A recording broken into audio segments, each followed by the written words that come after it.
Thank you so much, Ambassador Wonekha, for this interview opportunity. Yes, we know that this year marks the 64th anniversary of the establishment of diplomatic ties between Uganda and China. So first of all, could you please just take us through the evolution of this important friendship and maybe share some of the key highlights with us? Yes, it is true. 8 days after we got independence in 1962, China entered into diplomatic relationship with Uganda, and we haven't looked back in this relationship. China has been a strategic partner all along on issues of peace and security, on issues of development, especially infrastructure development. China is with us in the area of education, of health. Yeah, they've been 64 years of true friendship and partnership. Mm-hmm. Yes, quite a significant partner when it comes to shared development. And we know that at the just concluded 2 sessions, China outlined some of its key achievements and also development agenda. And I'm wondering if you have attended the opening ceremony of the NTC? Yes, I attended not only the opening ceremony, but also the closing ceremony as well. This is a very serious event that happens every year, and the pronouncements there, the legislation that was adopted, all these are very friendly for the continent of Africa, because China is, all these developments, the strategies are not just about China. They are about engaging the world, especially Africa, and in this case, my country, Uganda. Yes, and I just want to know, what specific opportunities maybe you have observed when it comes to Uganda-China cooperation, maybe in some, especially in some emerging areas, be it green development, digital economy, or climate change and AI, things like that. Very, very relevant, all those areas to my country. When it comes to green development, China is so advanced in solar energy, wind energy, hydro energy, and we are also working hard if we can also utilize those resources to get green energy. When it comes to digitalization, we look at China and look forward to share those goals that you've set yourselves. In the area of AI, definitely, yeah. Yeah, I just recall there is this case that actually Uganda launched its very first smartphone, right? Produced and made in Uganda, and it's actually a co-production between Uganda and China. Yeah. So I think it is the company is Simi. It's called Simi. Yes, Simi. Technology, something. They are indeed assembling these smartphones. That makes it so much easier for our very young population to access relatively cheaper phones than those that are imported directly from outside. What about new energy vehicles? I know that there is this growing momentum of Chinese-made new energy vehicles exporting to Africa, and sometimes they, in certain countries, they even assembled locally. Is there a certain production? Yes, starting with motorbikes, we have got electrically driven motorbikes, but we also have buses, EV buses, and like that we do appreciate the cooperation between China and my country. About the EV buses, are they assembled and produced locally? Or? Yes, they are in Uganda, and just last year we had test run up to Southern Africa and back, just to show that they actually are functional. So it's very exciting.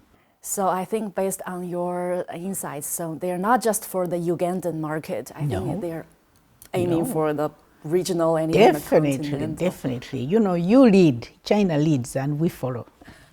Thank you. And we know that actually this year marks the 70th anniversary of the establishment of diplomatic ties between China and Africa.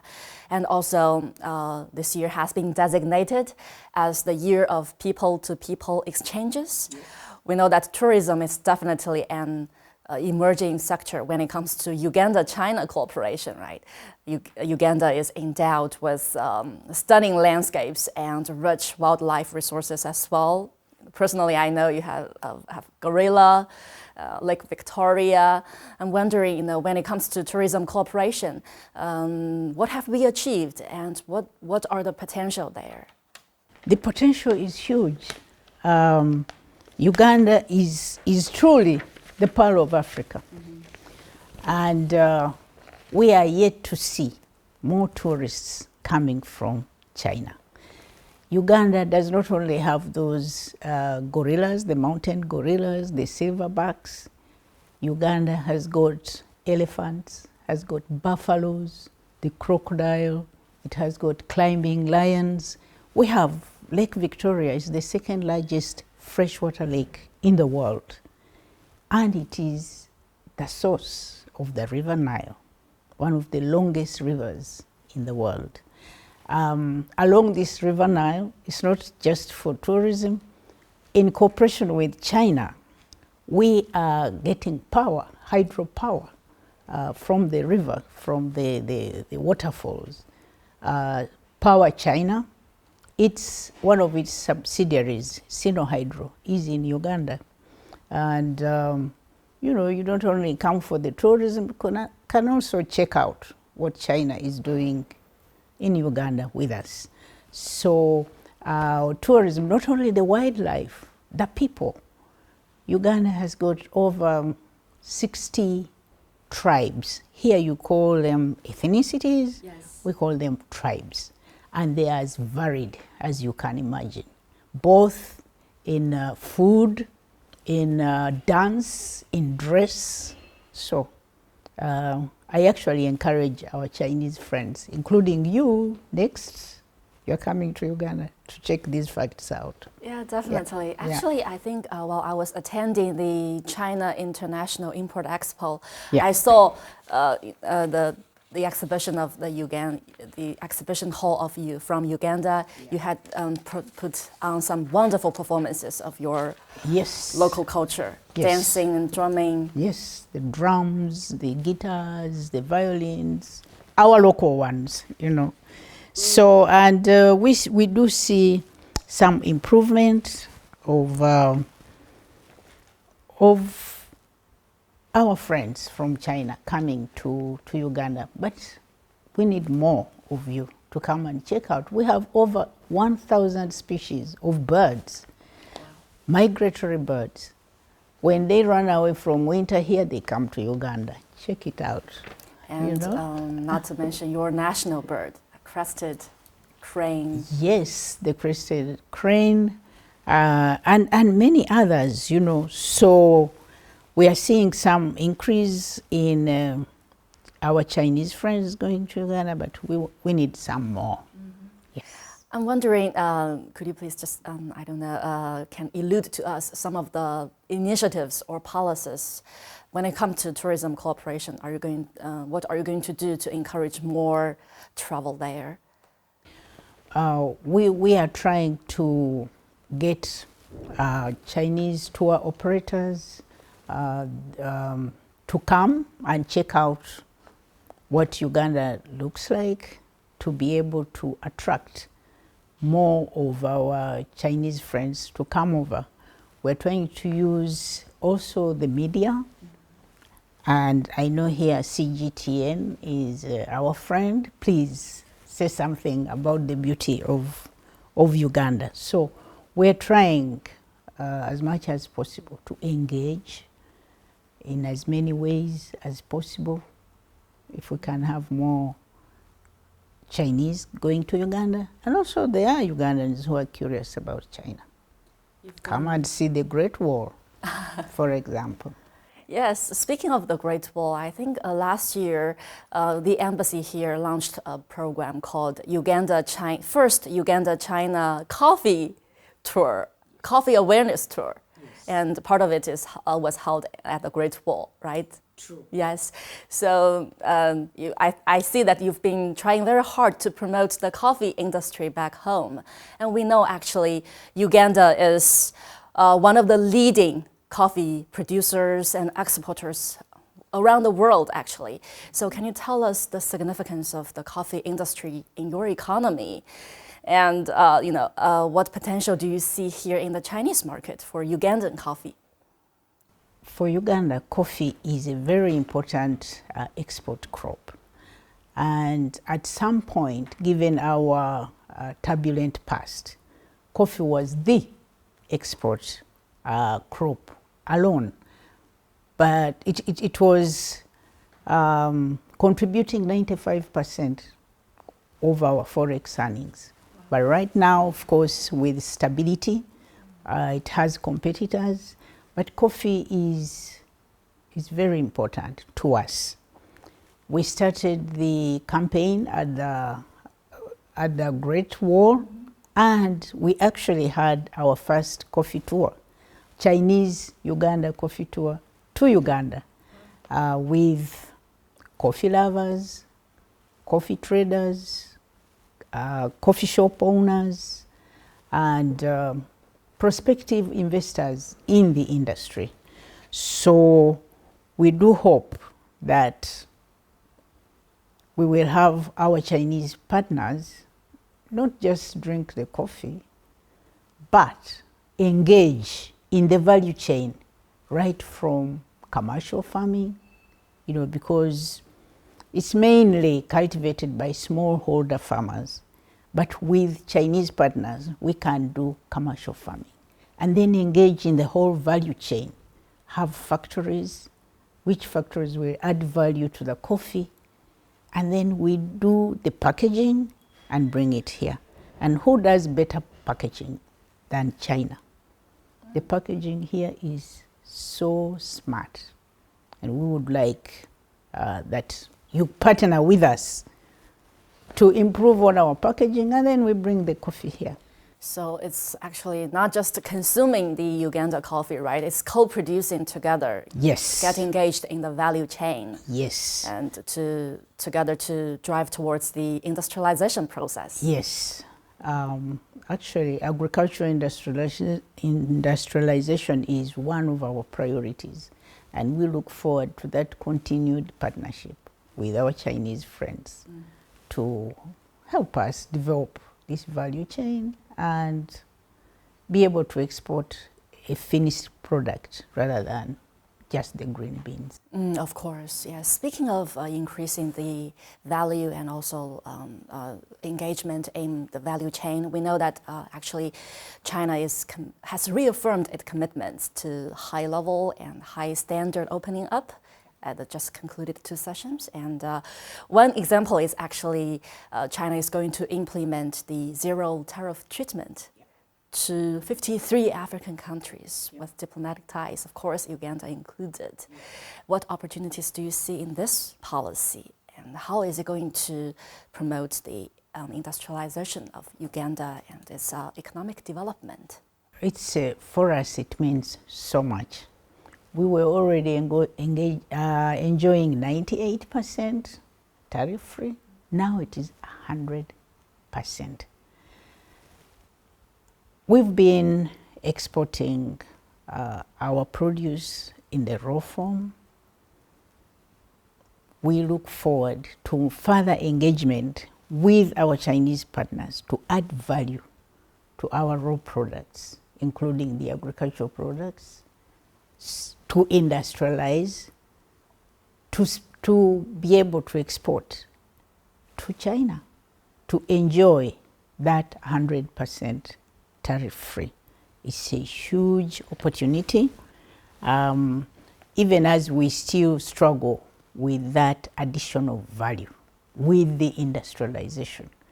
But with further engagement and having listened to the 2 sessions, they promise a lot to the world. And Uganda, we are strategizing to continue partnering with you to enjoy some more and take advantage of this 100% tariff-free opportunity.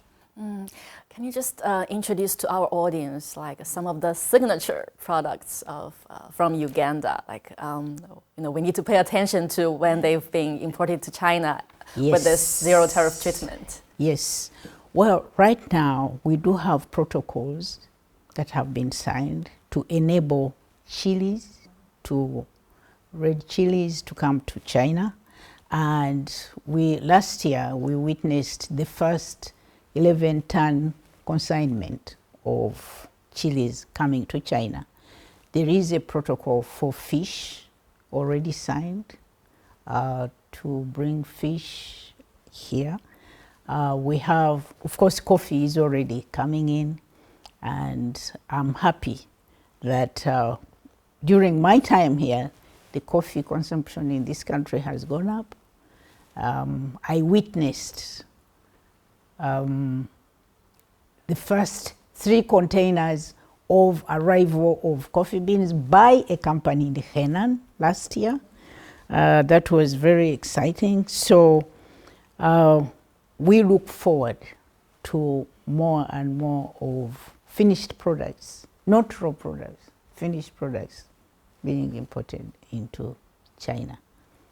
Yeah, I think especially as someone as you who's been actually engaged in the coffee industry, right, for 3 decades, there must be something very rewarding to see the consignments that come over here.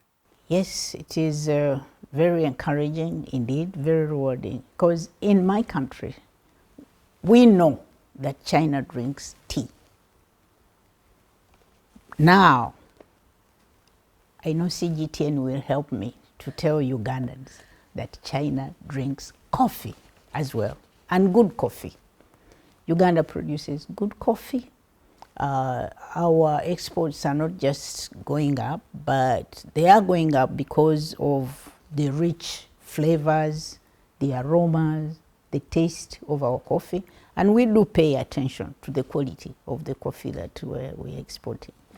So as China drinks some more coffee, please import it from Uganda.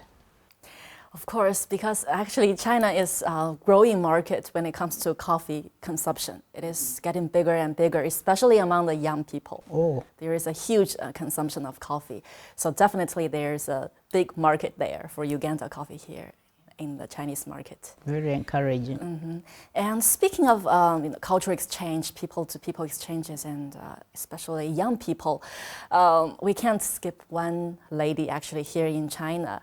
Her name is Rose Adiking. Yes. She's quite a big influencer here in China. I think I just checked actually on Chinese TikTok, Douyin, she has a follower of almost 15 million. That's big. Yes. I think maybe she's the most followed African influencer here in China. And so, because I think through her works it's not only about her life here in China, right? It's also about how life and work is back in Uganda, helps Chinese people to get to understand Uganda as well. I'm curious to know, what do you think the role that young people like Rose play when it comes to enhance mutual understanding, to strengthening our bond? Yeah, Rose is so exemplary. Last year, I had the opportunity of welcoming her back home at Entebbe Airport. She was with a crew of Chinese friends and partners and supporters in her efforts. She is really exemplary and a bridge in the relationship that we can have under the pretext of people-to-people exchanges. She is exemplary. She's not only married to a Chinese gentleman, she speaks Chinese, I think, as fluently as you speak it. No, better, because she speaks a local dialect, actually. Yes. Yeah, very amazing. Yeah, so she she is really, really exemplary, and I wish her all the best in what she's doing. And I hope other Ugandans and other Chinese friends, as they watch her, they see that it is doable. We can have a real interesting people-to-people exchanges. But of course, yeah, she does it in that way, but you are aware, I'm sure, that there is, we get a lot of scholarships from here. We have students who come over for all sorts of courses in health, in education, and also we do have exchanges of agencies, government agencies, private sector. They come over, and we do have under South-to-South cooperation. We have delegations that come from here, go to Uganda, working together with UN agencies, for example, FAO, a food and agricultural organization. Yeah, so people-to-people exchanges is real, it's doable, and we are doing it. Uganda-China, yes. Yeah, you mentioned the scholarships. Actually, it's part of the ongoing education cooperation between Uganda and China. We actually know certain universities here in China, they have also established partnerships with certain universities back in Uganda, like Makerere University. I did a bit research on like Nanjing University of Information Science and Technology. They even established a climate institute together with Makerere, your alma mater. That's true. Yeah. So, what role do you think education play when it comes to people-to-people understanding and cultivating the next generation, the young generation, to continue to bridge these cultural exchanges? Oh, already it's very encouraging that universities in Uganda are engaging with universities here. For Makerere, besides that, the engagement you've just mentioned, there is Confucius Institute specifically for teaching the Chinese language. We have Busitema University. Busitema University is engaging with some universities here, some medical institutions here.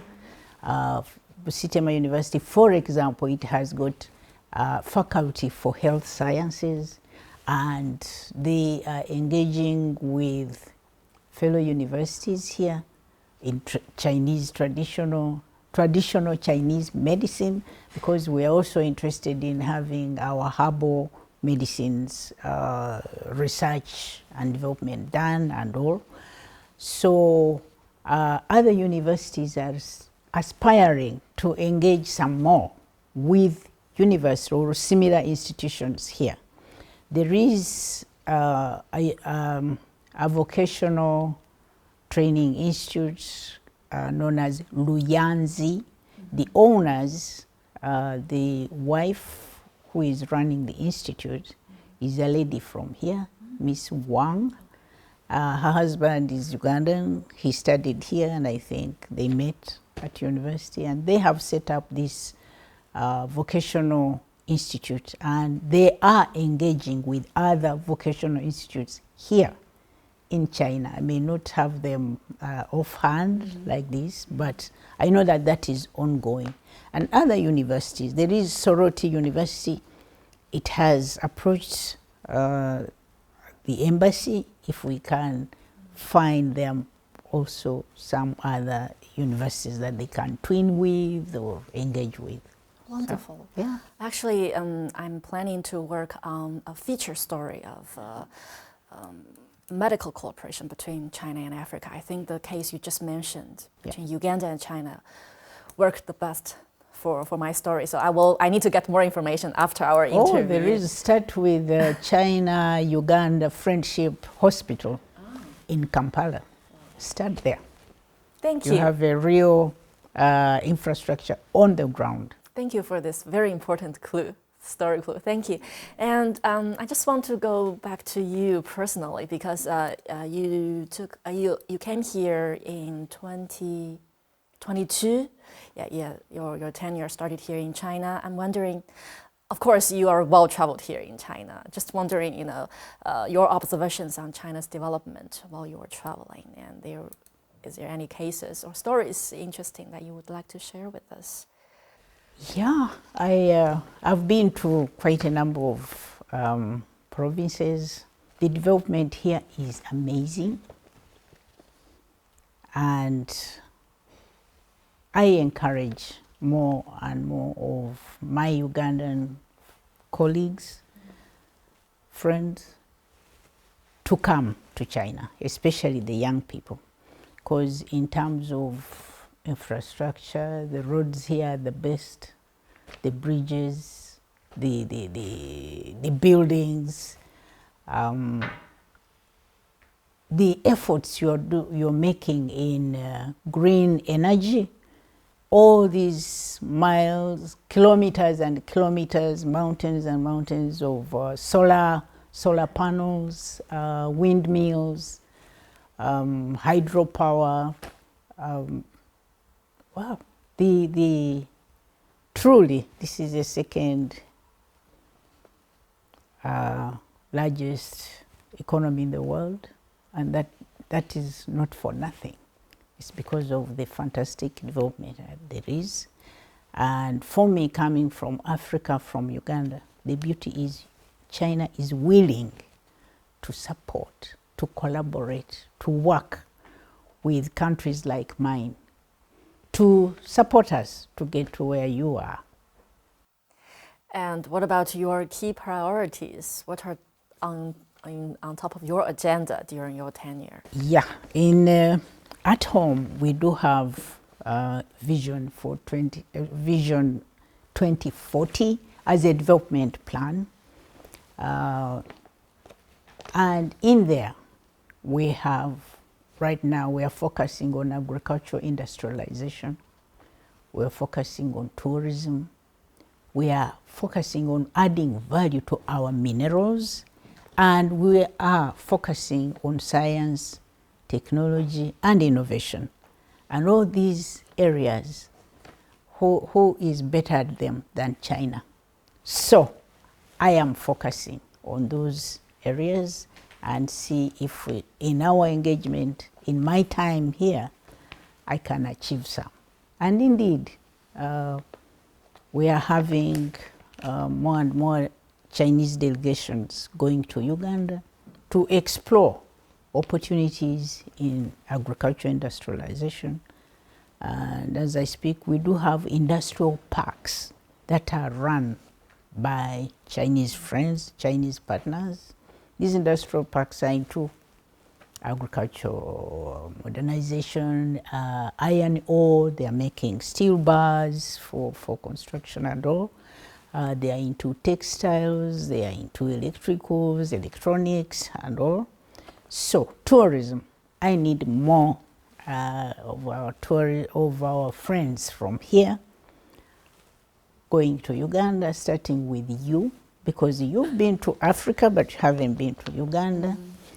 And I'll be happy to work on your visa tomorrow. Thank you. So, in the area of digitalization, I'm hoping that by the time my tour of duty is over, a lot should have happened between my country and China. Yeah, I just can't wait to see what's been happening on the ground with my own eyes firsthand. So while I submit my application to get approval for me, I'm waiting for that approval stamp. Thank you. Yes, we're actually seeing more women taking on leadership roles across the world. And you as a female ambassador, just curious to know your journey and also your messages, maybe to those young ladies out there, how to get engaged in national governance and diplomacy. Yeah, we've just celebrated International Women's Day, and this month is a month dedicated to development of the female gender. And I am lucky, I should say, that I emerged to get to where I am, because in my country, during my days, it was not so easy for girls going to school. Still, the challenges are on. But fortunately, in Uganda, we have a legal framework. We have legal framework, we have policies, we have got agencies to ensure that the girl child is given opportunity to compete. So in that legal framework, the policies, the agencies, we have the laws. The Constitution, for example, enables every administrative unit at the district level to send a woman as a member of parliament. Then women can compete for other positions as well. So that facility is there. Then policies to support. There is education. We have free education. That way, there is no bias for the boy child, leaving out the girl child. And we have agencies, for example, Equal Opportunities Commission at home. For every legislation, for every policy, Equal Opportunities Commission must have a look. Is it okay? Is the boy child taken care of? Is the girl child taken care of? So for me, I am lucky, first of all, because at that time when I was going to school, this legislation, these policies were not in place. Now they are. And